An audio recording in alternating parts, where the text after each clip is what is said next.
Żewġ ministri tal-Gvern enfasizzaw li l-edukazzjoni b'saħħitha il-bażi għal soċjetà aktar ġusta u ekonomija aktar kompetittiva fl-isfond tal-preżentazzjoni tal-Baġit 2026 it-tnejn filgħaxija li inkluda qatt ta' miżuri favur l-istudenti Maltin u Għawċin. Flaqa informali fil-kulleġġ MCAST il-Ministru għall-Edukazzjoni Clifton Grima u dak għall-Għawdex Clint Camilleri iddiskutaw ma' studenti żgħażagħ tal-miżuri li tħabbru fil-preżentazzjoni tal-Ministru għall-Finanzi Clyde Caruana. Fost l-oħrajn biżżieda ta' 15% fl-stipendi jew 6 miljun euro addizzjonali fil-bwiet taż-żgħażagħ, il-baġit tas-sena d-dieħla jara li s-settur edukattiv ikompli jissaħħaħ.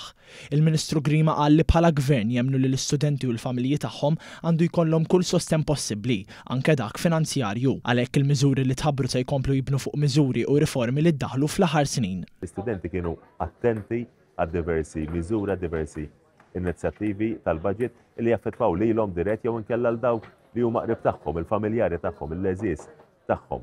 Fuq kollox huwa ċar illi dan huwa budget illi jara illi il-futur ta' uliedna ikun wieħed b'saħħtu sod ibbażat fuq preżent illi qegħdin nibnu l-kol flimkien.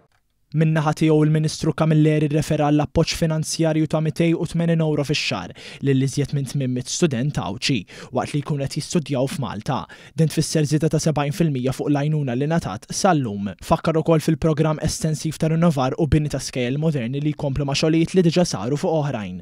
Semma kif diġà bdew ix-xogħlijiet għall-immodernizzar tal-iskola primarja f'Takerċem, filwaqt li matul is-sena d-dieħla se jibda l-immodernizzar tal-iskola primarja fiż-Żebbuġ, żewġ proġetti li jlaħqu mas-7 miljun euro. Dan huwa budget li qed jaħseb fiż-żgħażagħ tagħna u li qed isaħħaħ ukoll il-pożizzjoni finanzjara taż-żgħażagħ tagħna sabiex ikomplu jipprogressaw quddiem.